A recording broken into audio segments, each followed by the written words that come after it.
This is the second session of our series on shepherding the child's heart. And in this session, we're going to talk about kids in the first 5 years of life. It's a wonderful period. It's so exciting, in those early days of our children's lives. Everything's a learning experience. If there's anything that marks the first 5 years, it's change.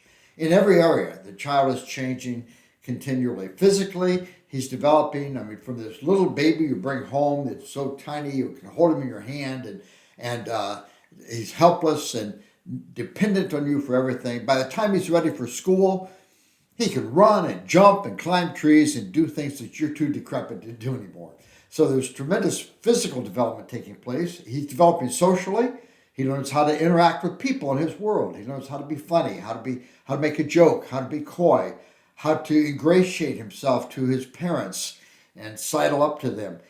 Intellectual development, everything's a learning experience. The child's learning how to use language. He learns that doors move on hinges. Every experience is a new learning experience for a child. And of course, there's spiritual development. He's a creature made in the image of God. He's made for God. He's made for glory. And so he's developing spiritually. Already, by the time he's school age, he will be gravitating toward those things that will be his idols of the heart struggle throughout his life. So there's tremendous change and development. And I want to give you a single overarching training objective that is broad enough to encompass this world of change in this first 5 years, and yet focused enough to give you a sense of direction of what you ought to be trying to achieve. And I want to assert that the big picture goal in those first 5 years is to help this child be a person who learns to live joyfully under authority, who learns to submit himself to God first, and of course, through God to mom and dad's direction, and to ultimately to all legitimate forms of authority, whether in the government, in the church, in the state. So we want to help this child develop into a person who can wisely live joyfully under authority. That's not the only thing you're going to do in the first 5 years, but it's one of the most important things in the first 5 years. And it's an important objective to hold in front of you all the time. Now, the key passage of Scripture about this is Ephesians 6, 1 through 3. Children, obey your parents in the Lord, for this is right. Honor your father and your mother, which is the first commandment with a promise, that it may go well with you and you may enjoy long life on the earth. Children, obey your parents in the Lord, for this is right. I remember this was the first verse I ever memorized as a child. And I can remember even as a child thinking what a strange happenstance that the first verse my dad had me memorize was about obeying mom and dad. But of course, as I grew older, I realized it wasn't by happenstance at all. It was by design. My dad had an agenda. He wanted us to be people who were under authority, and so he taught us this verse. And he rooted his authority as a parent in the authority of God. So he taught us to quote this verse, children, obey your parents in the Lord, for this is right. If we were slow to obey, he would remind us by using this verse. What's Ephesians 6:1? And we would go off, we would accept the inevitable and go off and do whatever it was we were supposed to do. One night, my dad brought a man home from work, a man who was not a believer, and he was, throughout the evening, this guy was with us. Dad was giving direction to the children, and if we were slow on the uptake to obey, he would remind us using this passage of Scripture. It was Ephesians 6:1. We would go off and do whatever it was we were supposed to do. At the end of the night, when this man was leaving, he said, by the way, what is Ephesians 6:1? It's a magical phrase you say to your kids and they obey you. I want to get in on this. But of course, it's not magic. It's a training process. Not a training event. We love to have events of training where we have one training event. Ever after that, they do what they're supposed to do. It doesn't work that way. It's a training process of kindly, graciously, insistently, persistently bringing this truth to our children again and again. Children, obey your parents in the Lord, for this is right. So, and you know, if you think about this, it is the very best place in the world for your child to be. Because what God has done in this passage, and you'll see this in the second slide on page 5, what God has done in this passage is He's drawn a circle in which children are to live. And the boundary of the circle is honor and obey father and mother. And the promises in the context of this circle, there are these wonderful blessings. It will go well with you. You will enjoy long life. Those are blessings every single parent wants for their children. You want for things to go well with your kids. You want them to enjoy long life.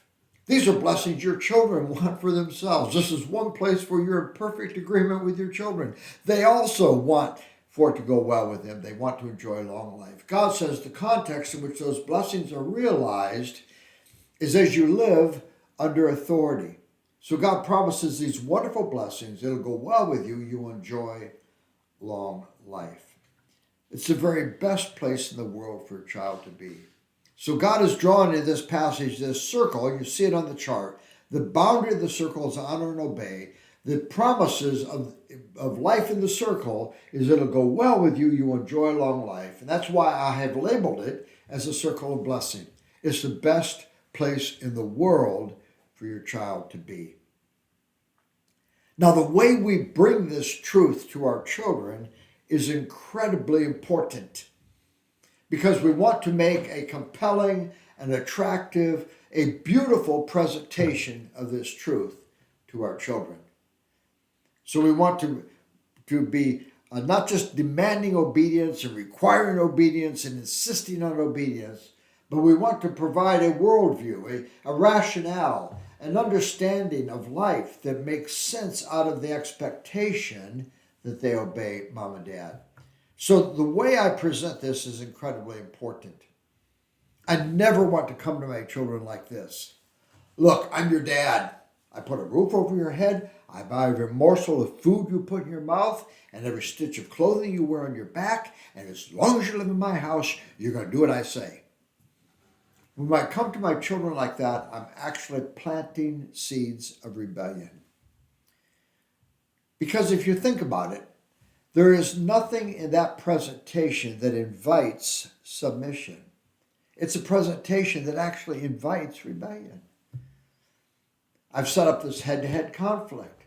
I've said, look, I'm the one with the power here. I'm the one with the gifts to give. You live in my house, you do it my way.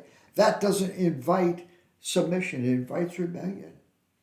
And if you think about that presentation, what is missing in that presentation? Let me put it this way. Who is missing in that presentation? God is missing.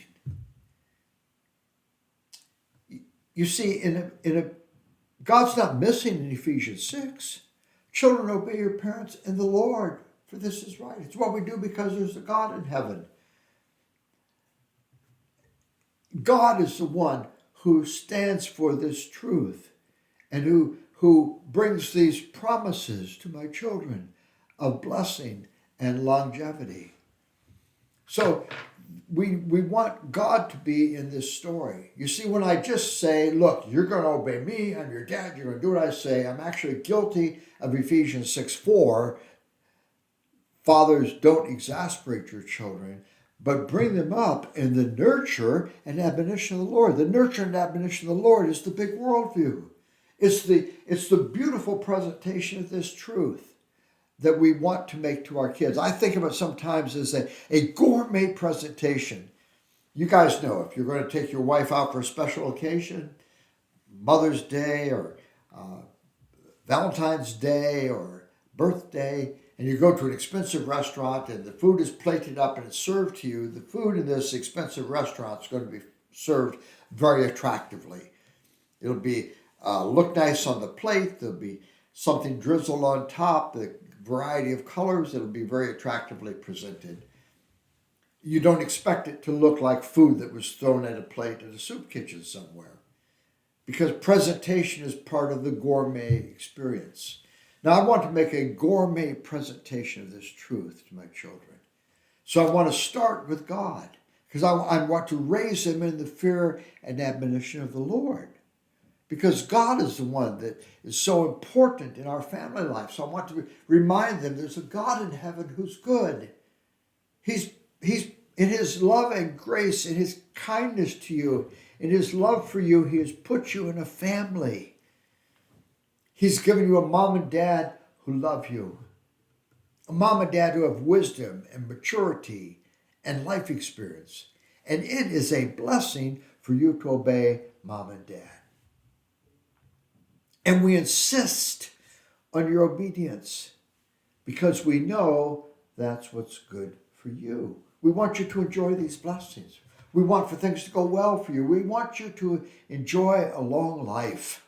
And so we bring this truth to you and we insist on your obedience. So you see, I'm not just demanding obedience. I'm providing a worldview. I'm providing that training and nurture in the Lord that makes sense out of the expectation that my children obey mom and dad. And I'm teaching them to be under God's authority, to be under mom and dad's authority. By extension, I'm teaching them to be under all legitimate authority structures God has established in the earth. Because there's authority in the workplace, there's authority in the state, there's authority in the church.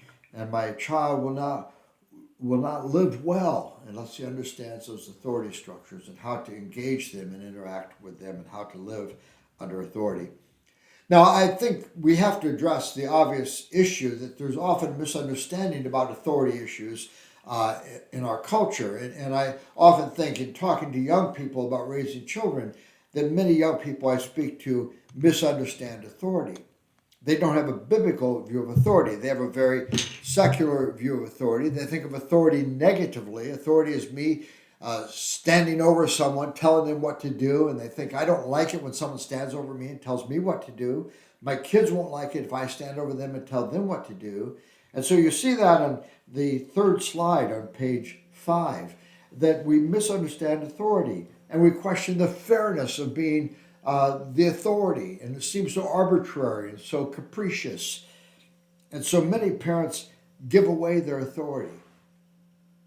They give it away by not requiring their children to obey. And sometimes I think parents want to be friends with their kids. Let me just make this suggestion to you. Your children do not need you as their best friend. They need for you to be the best parent you can be. Because you're not a chum. You're not a companion. You're a parent. You're an authority that God has given authority in the life of your child. So parents want approval of their children. They want their children to approve what they're telling them to do. They feel a need to justify their instruction to their children. I talked to a mom recently who was speaking of her 3-year-old son, and she said, well, we didn't just want to tell him what to do. We wanted him to be part of the process. That sounds very enlightened, but I think in a 3-year-old, that's a foolish place to be. Now, if he's 14 or 15, I may want to have discussions with him where I want him to be part of the process. But a 3-year-old needs direction. He needs parental guidance. He needs because see, if you go to the first slide on page 6, authority in a biblical vision, God calls me to be an authority in the life of my children. Gracious authority, authority like the authority of Jesus Christ, is a blessing to my kids. Authority that is kind and gentle is a blessing because they lack wisdom. They lack maturity. They lack life experience. It is a blessing for them to live under mom and dad's authority. Now let's give some definition to these terms because it won't suit if we leave the terms undefined. What does it mean to obey? And obedience is submission to God's authority. Remember, it always has that Godward focus. It's what we do because there's a God in heaven who's revealed himself to us, who's told us how to live for our good and for his glory. So it's submission to God's authority that causes the child to do what he's told to do by his parents immediately, without excuse, without complaint, and without question. And my point in putting all those qualifications is when my children are not obeying immediately, they're not submitting. When they're making excuses for their disobedience, they're not submitting. They're not placing themselves under authority. When they're complaining about what I've asked them to do, they're not submitting to my authority. When they question whether my authority, they're not submitting. So we want to help them to learn to respond in obedience to mom and dad and to accept the truth that God has given you a mom and dad who love you, and that God will work through your mom and dad to bring blessings to you. So we want to help them to see the goodness of that. We had a wonderful illustration of this in our family. Excuse me. We went out to dinner one night with our youngest son, his 5 children, and after the meal was over, the plan that night is that we were going to take the infant and the 2-year-old home with us, and they were going to go see a play with the 3 older kids.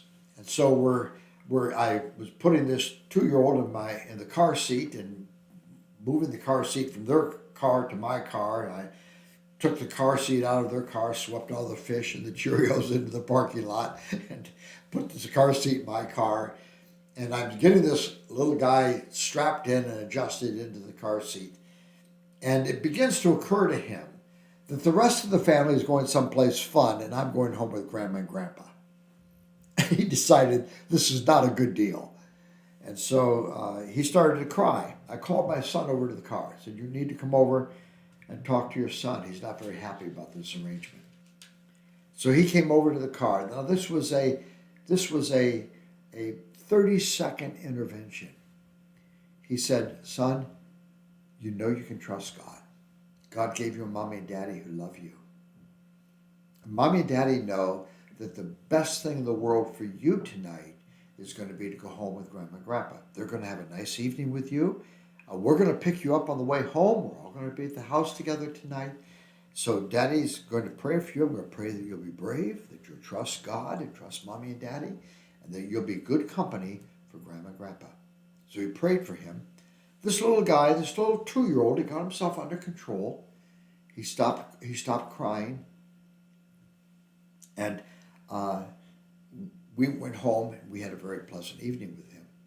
Now here's what struck me as I watched this conversation taking place at the back door of my car in the parking lot of the restaurant.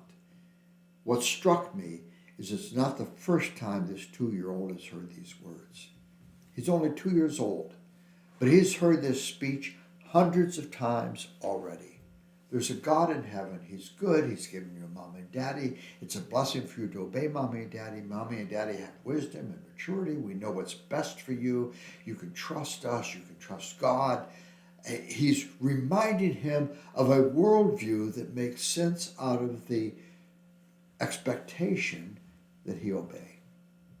And that's really what enabled this little 2-year-old to get control of himself and to stop crying, because he was being given very comforting words of truth that he's being reminded of. But of course, it was not the first time he had heard it. He had already heard it hundreds of times. We need to train our children to obey. We need to train them to honor father and mother. And again, has this Godward orientation, submission to God's authority that causes a child to speak to his parents with respect for the parent's role as God's agent of discipline and correction and nurture in the child's life.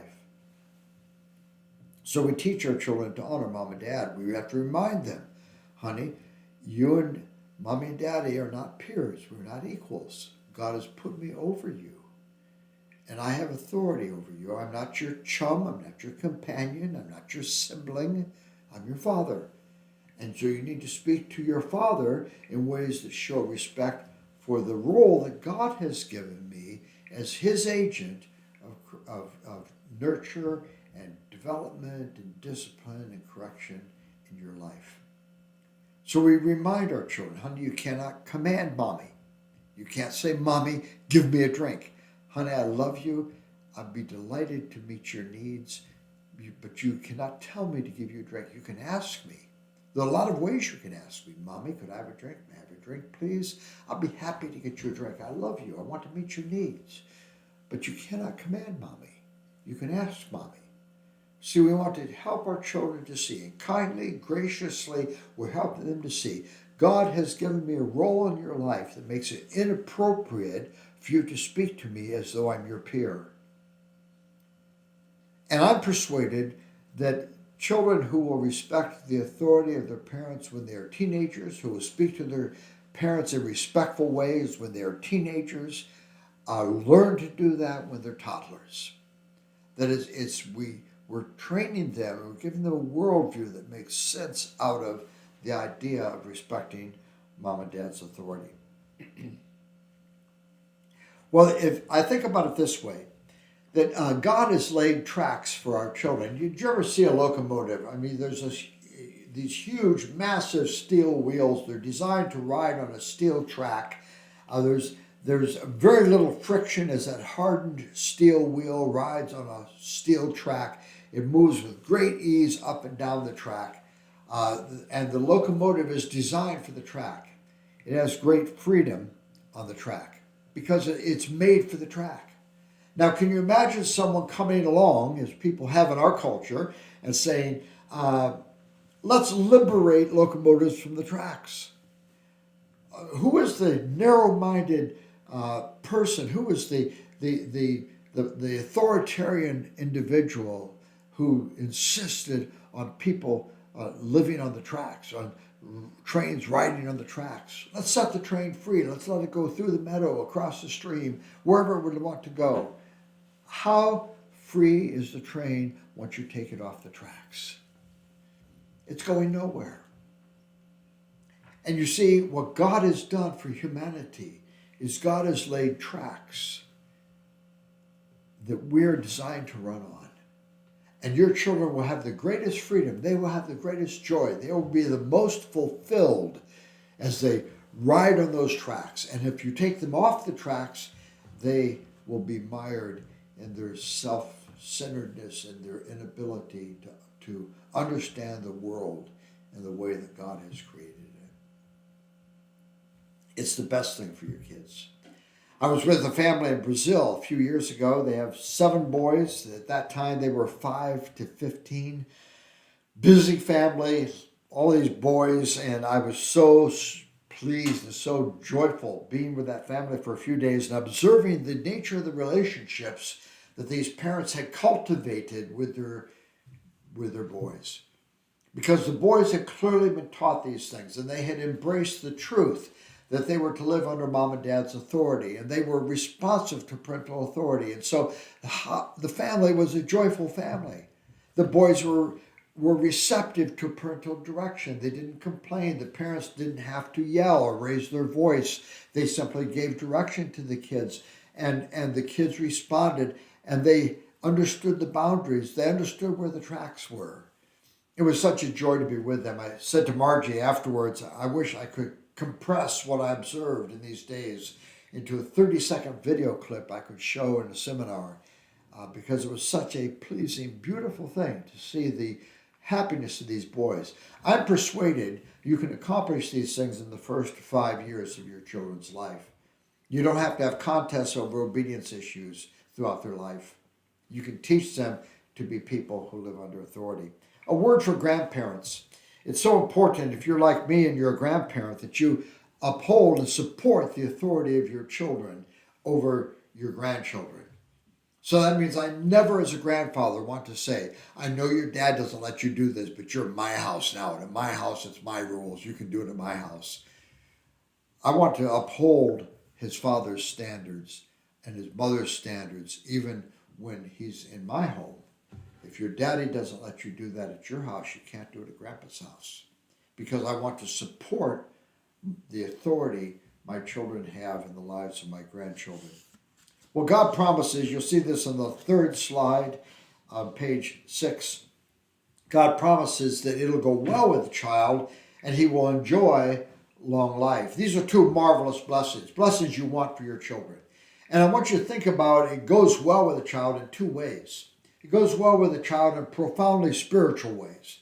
If the child is embracing this idea, there's a God in heaven who's good, to live under authority, human authority, that God has instituted is a blessing for me because I'm living in the ways that God has called human beings to live, and it'll go well with me, and I can trust God that God will use the authorities in my world to bring good things to me.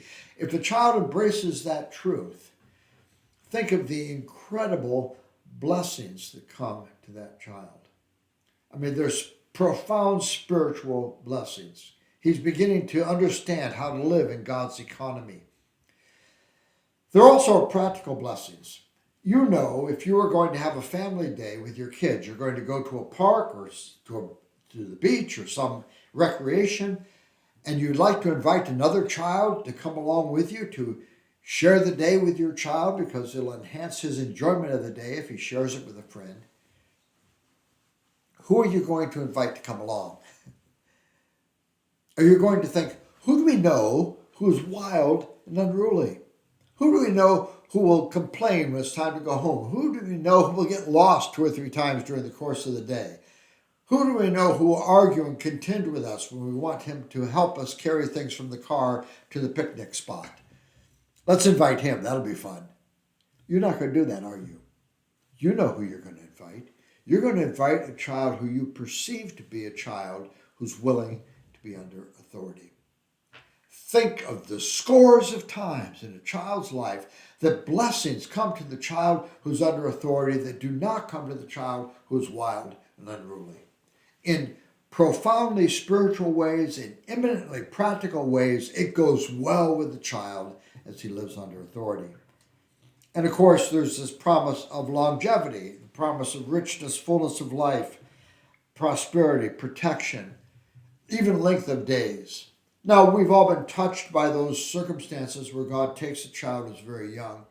And in those times, we have to quiet our hearts before God and recognize He is God, we are not, and we can trust Him with what He has done, even if we can't understand it. But there's this general biblical principle here that there's blessing, long life, longevity, richness, fullness of life as you live under authority.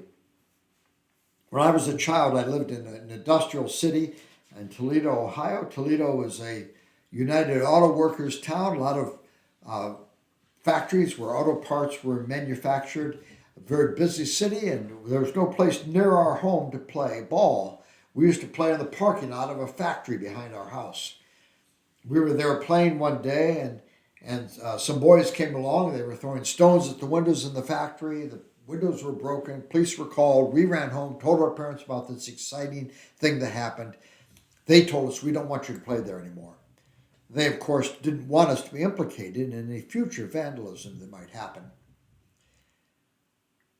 Well, one day after that, my friend said, let's go play ball at the factory. I can't. My mom won't let me. He says, come on, your mom will never know.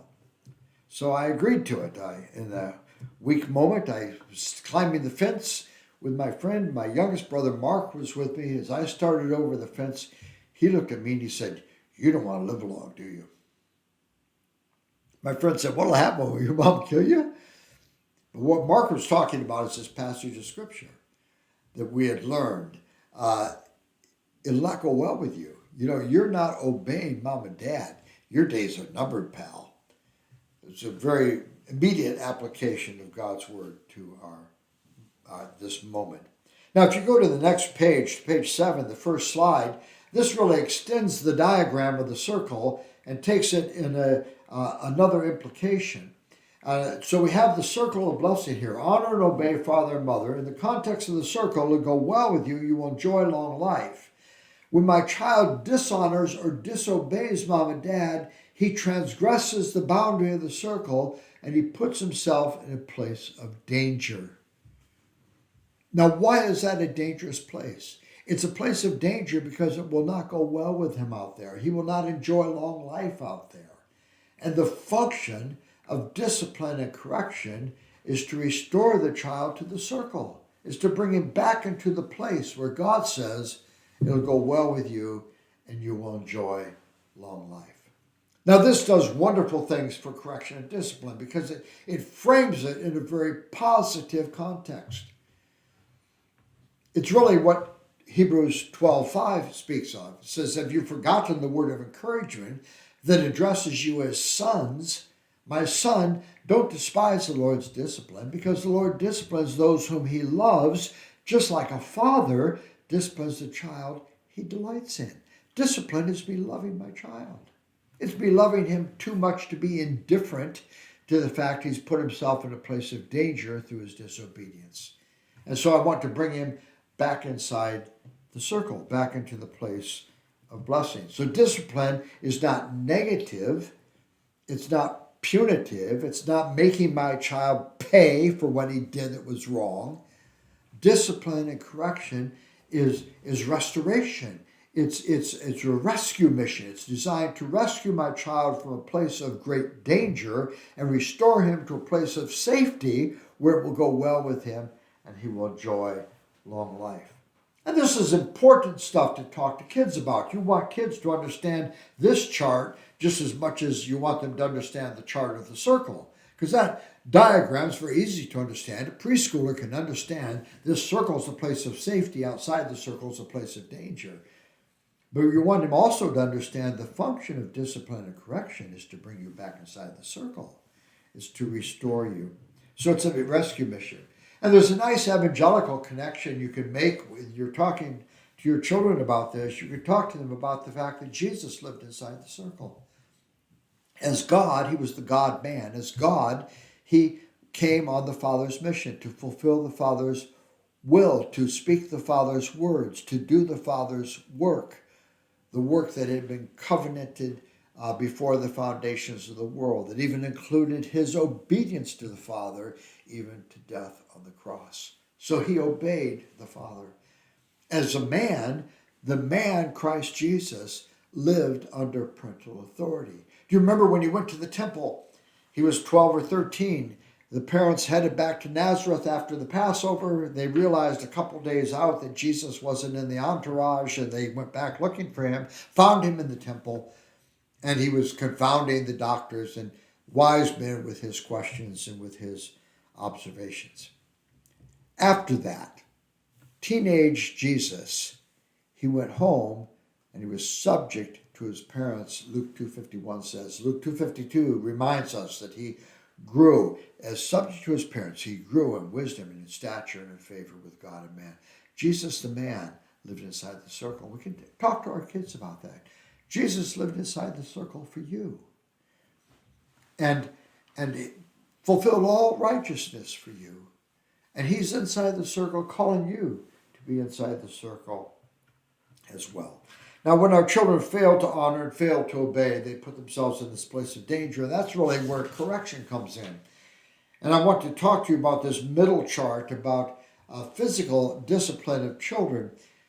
And I want to recognize this is a very difficult issue. It's a hard thing in our culture. If you acknowledge that you believe in physical discipline of your children, people will think that you are not too smart, that you're not very clever, and you can't think of more constructive things to do.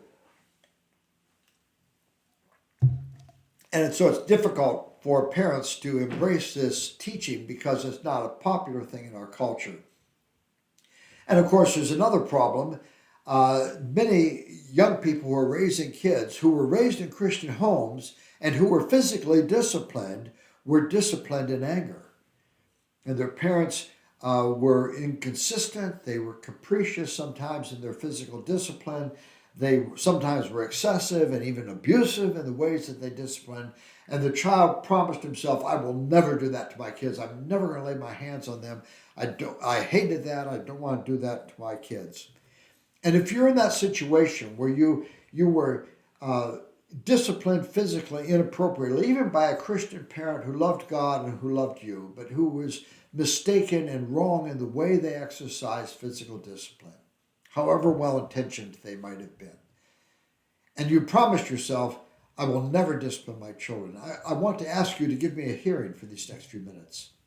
I want to ask you just to open your heart, open your mind to the things that I want to bring you from the Scripture. And then when I'm done, you'll pray about it. You'll decide what you're going to do. But I want to bring these passages to you. These passages rescued me when I was a young man. And my personal testimony about this is that I came of age in the late '60s, the Vietnam War protest generation, the '68. I was married in '68. In '69, God blessed us with a little boy, and we were free spirits. We were very much influenced by the spirit of the age and the rejection of the establishment and of authority, and so we were far too influenced by the spirit of the age, and we didn't want to curb our young son, and so we were reluctant to discipline him and gave him too much of his own way. And by the time he was 2, we were in great trouble. And God, in incredible mercy, rescued us, bringing these passages of Scripture to us. And I want to read them and just comment on them briefly. Proverbs 13:24. He who spares the rod hates his son, but he who loves him is careful to discipline him. People say to me, I love my kids too much to spank them. I say, no, you love yourself too much to spank them. Because if you have normal parental affection toward your child, the last thing in the world you want is to be the reason for your child's discomfort. But what this passage is telling us is if we truly love our children, we will overcome that natural aversion against discipline. We will not spare the rod, but we'll be willing to discipline them. Proverbs 19:18. Discipline your son, for in that there is hope. Do not be a willing party to his death. Proverbs 22:15 says, folly is bound up in the heart of a child, but the rod of discipline will drive it far from him. Folly is bound up in the heart. Now, when the Bible talks about folly, it's not talking about childishness. If you have a lot of children, you expect them to be childish. They're going to have poor judgment. They're going to spill the milk at the breakfast table. And you just have to plan on mopping up gallons of milk. So when it talks about the fool, it's not talking about childishness. Foolishness is bound up in the heart. Is the fool who said in his heart, there is no God. I will do what I want to do when I want to do it. No one is going to rule me. I will rule myself. No one will tell me what to do. That kind of folly is bound up in the heart of a child. You see it even in a little toddler. He's in serious need of a diaper change. Even the gel pack is full. It's running down his leg and he needs to be changed. And you get him to the changing table and he's fighting you. And he's saying to you without using words, you will not change my diaper. You're going to discover I have 6 arms, 4 legs. I can roll like I'm on a rotisserie. You will not change me. That kind of folly is bound up in the heart of a child. And the rod of discipline is a means of delivering the child from the foolishness in his heart that says that he will be his own boss and he won't accept leadership from anyone other than himself. That kind of folly is bound up in the heart. The same idea conceptually is in the next one. Proverbs 24:13 and 14. Do not withhold discipline from a child. If you discipline him with the rod, he will not die. Now he's going to sound like he's going to die, but he won't die. Discipline him with the rod and save his soul from death. Actually, what's being spoken of here is not the child dying as a result of the spanking. What's being spoken of here is the truth that my child, as a member of a fallen race, is on a trajectory that will lead to everlasting destruction. And the means of deliverance is the parent who's saying, I will not allow you to be headstrong and go your own way. I'm going to do all I can do to call you to obedience and to require you to do what is right. And so the parent is bringing the rod of correction to bring this child back inside the circle, back under the authority of mom and dad, because he wants to rescue him from death, to save his soul from death. Proverbs 29:15 and 17.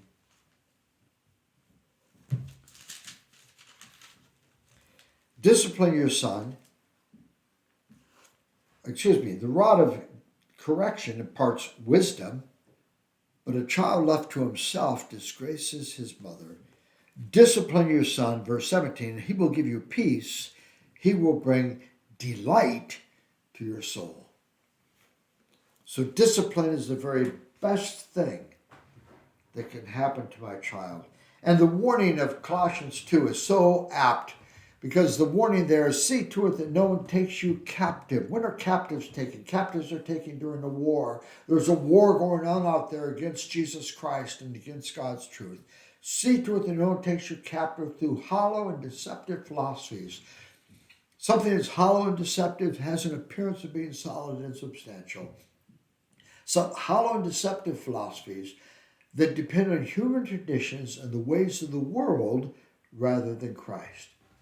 In other words, can I translate it this way? They depend on where the culture is at the moment. See, the culture is a moving stream. And the stream of culture has moved away from the notion of physical discipline. But God's word is an anchor for us against cultural drift. God's word reads the same from generation to generation. And these callings are the very best thing for our children. Now, when I became persuaded of this, that God is calling me to discipline my children physically, I didn't like this teaching. But I was a Christian, and I recognized this is what God is calling me to do. It's not going to be good for me. It won't be good for my child if I fail to obey God. Then that left Margie and me with the conundrum. How do we discipline in ways that are appropriate, in ways that are not cruel, not abusive, not capricious, not excessive? And so I want to give you some how-tos real quickly. You want to take your child to a private place where you can speak to him in privacy. So discipline's not a spectator sport. You don't want the other kids watching while he is being disciplined. That's the last slide on page 7. So secondly, I want to tell him specifically what it is that he's done or failed to do that I'm addressing. Daddy told you to pick up your toys, didn't he? So the child knows the discipline's related not to my general behavior throughout the day, but to this particular instance of failing to pick up my toys. Number 3, I want to secure an acknowledgement. Daddy told you to pick up your toys, didn't he? Now with a child, it might just be a nod. You didn't obey Daddy, did you? So Daddy's going to have to discipline you. So the child has acknowledged what it is that he's done. You never want a child to be disciplined and have no clear idea of what it is that he's being disciplined for. So then number 4, I want to remind him of my objective.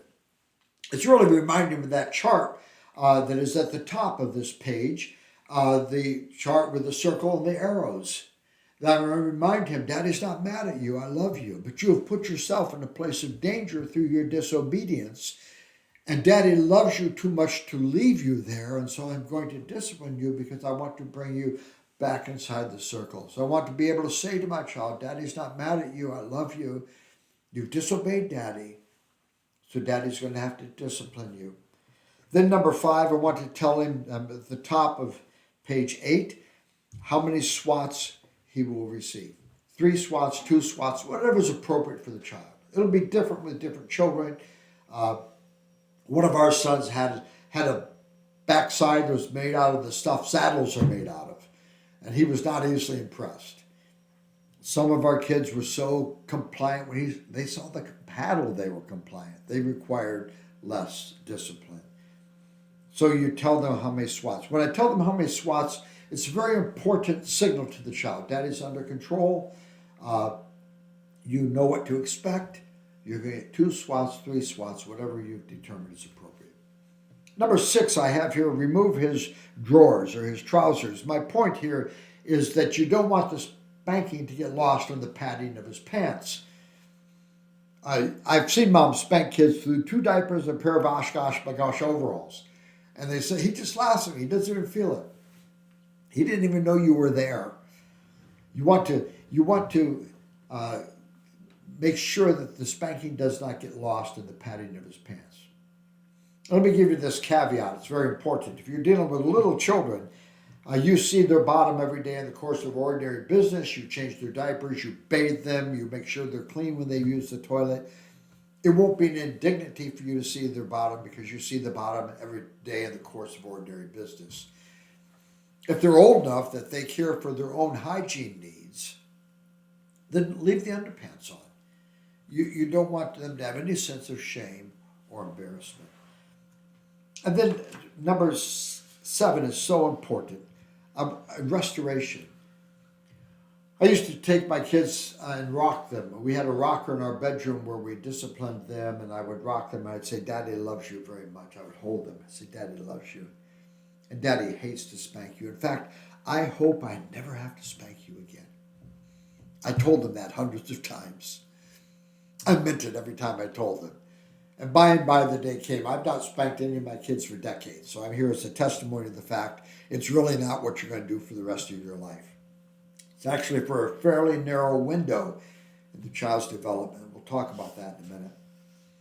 But now, if he won't be restored to me, there are 2 things I need to check. If he's calling to the other parent for help, if he's telling me he doesn't like me, if he's turning away from me, if he's making himself stiff like a board so he slides off my lap, if he's signaling to me in some way I won't be restored to you, then something is wrong. In terms of the chart at the top of the previous page, he's still outside the circle. So I want to bring him back inside the circle. I want to understand. Maybe I was wrong in my spirit. Maybe my spirit was wrong when I came to him. I was angry. I was squeezing him too hard as I dragged him into the bedroom and flung him over the bed. So he was confronted with my unrighteous anger. And if I've been sinfully angry with my child,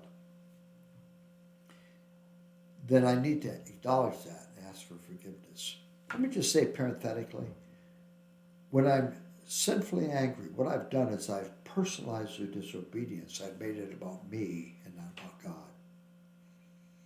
That's why I'm angry, because it's a personal affront rather than my concern being God and the glory of God. But in any case, if I've been angry and because I was personally affronted by their disobedience and I responded to them in anger, I need to ask for forgiveness. Please forgive me. You needed to be disciplined, but I should have first quieted my heart before God before I disciplined you. The other thing I need to check is the child's spirit. Maybe he's just still outside the circle. And I need to remind him of the fact that God has given me authority. And if you're not submissive to mommy and daddy at the end of the discipline, something is wrong. It's really Hebrews 12:11. No discipline's pleasant for the time, but painful. But when it's finished, it yields the fruit of peace and righteousness. If it hasn't yielded the fruit of peace and righteousness, something's wrong. I need to signal to the child, this is designed to restore you. You're still outside the circle. Daddy's very concerned for you. I'm going to pray for you. I'm going to pray that God will humble your heart. Number 8 is I need to pray with my child, pray for them. It's that moment, the Puritans said, when the wax is soft at the time of discipline, thinking back of sealing a envelope with the wax and a signet ring, is the time to impress on it the mark of Christ. I've got this tender moment. 3-year-old is on my lap. He's still going like they do when they've been crying, and I can say to him, honey, daddy loves you. I'm going to pray for him. I'm going to pray that God will help you to be a little boy who obeys God. God will help me to be a daddy who loves God and is a good daddy for you. It's a wonderful time to seal for the gospel. Real quick, some common questions. When do you spank? What's a spanking issue? If I were writing Shepherding a Child's Heart today, I would make a distinction that I lacked insight to make when I wrote the book. I'd make a distinction between correction and discipline. Because there's a lot that requires correction with preschoolers that does not require discipline. Because you can't discipline for everything that they do that is correctable. You're always correcting them. No, honey, don't climb up there. No, put that down. No, you're not allowed to go over there. we're always giving direction to preschoolers. So they need direction. They're still learning how to navigate their world and what is appropriate and inappropriate. So I'm not going to discipline them for everything that would require correction. Let me give you an illustration. Imagine I've got a 3-year-old. He pushes his 18-month-old sister over. He takes her toy. Now, that's very upsetting because he leaves her crying. He's been rough with her, but I'm not going to discipline him for that. I'm going to correct him. I'm going to say, no, honey, you can't take your sister's toy. Your sister was playing with that. You must give it back to her. And I'm going to use the language of the heart in correction. I'm going to say, you're not being kind to your sister, you're being unkind. You're not loving your sister, you're loving yourself. You're not serving her, you're serving you. You must give the toy back to her. So I'm going to use the language of the heart because, see, we learn concepts and ideas by hearing them used appropriately in context.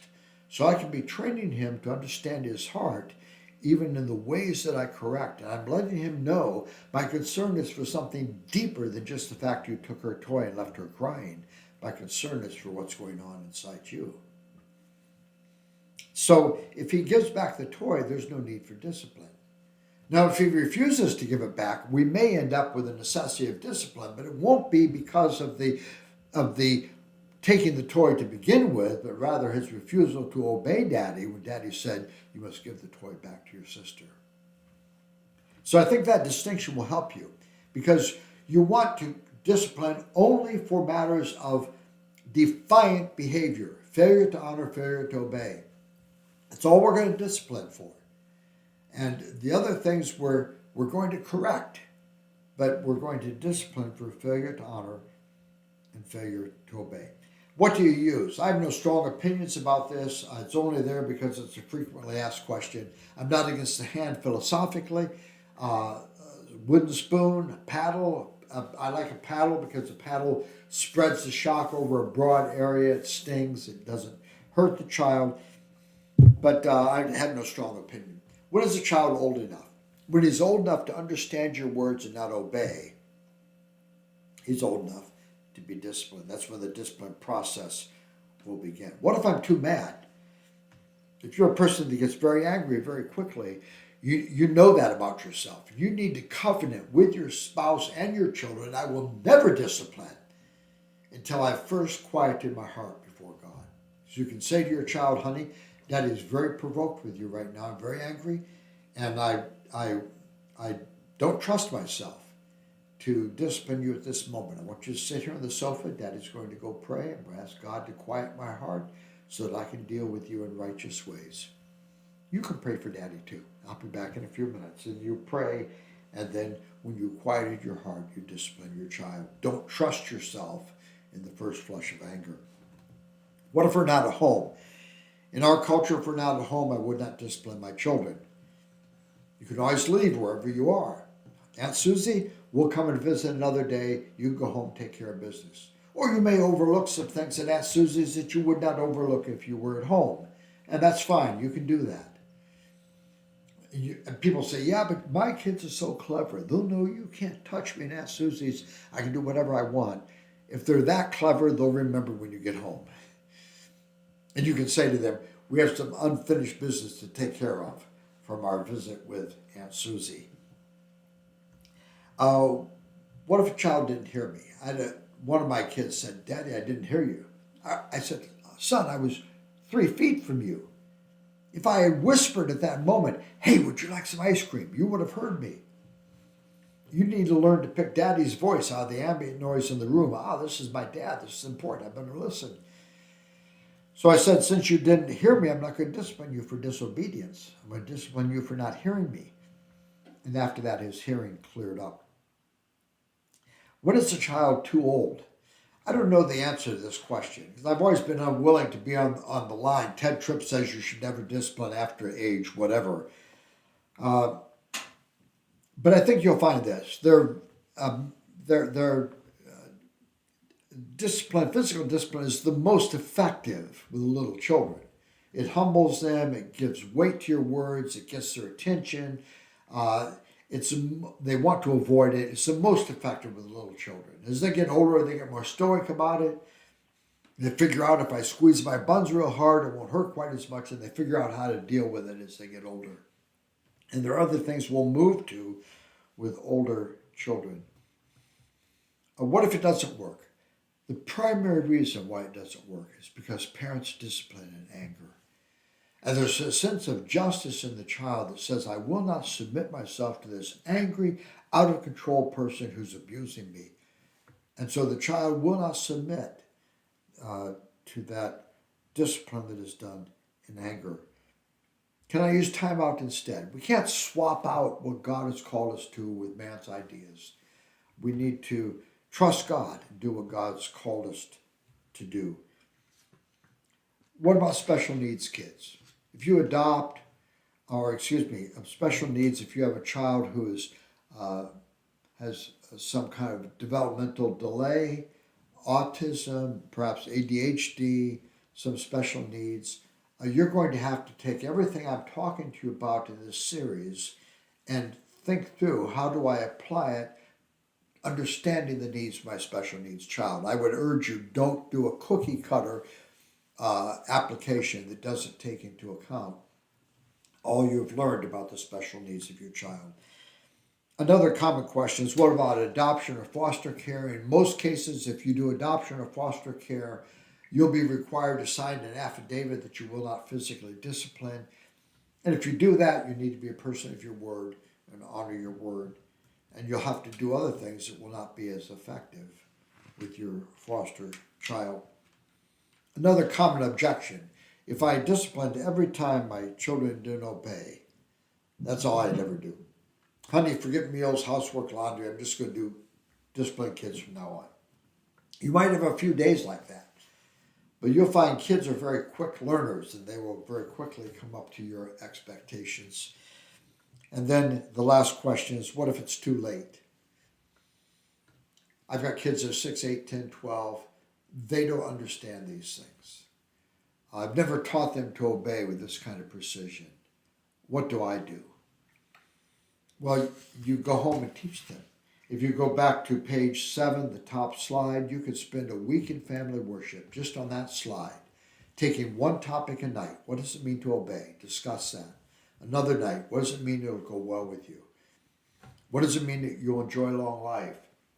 What does it mean to honor mom and dad? How does dishonoring and disobeying moving outside the circle? Why is that a place of danger? You could discuss each of those topics one night at a time, and over the next week or 10 days, you could unpack that chart, teach your children this truth, teach them Ephesians 6, 1 through 3, and then say to them, in light of what we've learned, this is what we will expect from you, this is what you may expect from us. And I've seen parents get a hold of this truth with kids that are 8, 10, 12 years of age and transform family life as they apply God's word to their kids. Well, we have at the bottom of page 8 some questions that are so important. Why do we tend to leave God out of the picture when we talk to children about obedience? How could helping your child see that obeying God is the pathway of blessing change the way you talk to your children about obeying? What are the ways in which you are tempted to give away your authority? Describe how thinking of discipline as restoration rather than punishment could change your approach to discipline. There is hope found in knowing that Jesus was inside the circle for us. How can you make gospel encouragement part of your discipline or discipling process with your kids? May God give you grace to make application of those things. In our next hour, we'll talk about kids from 6 to 12 and about understanding attitudes of heart, really getting from behavior to the heart.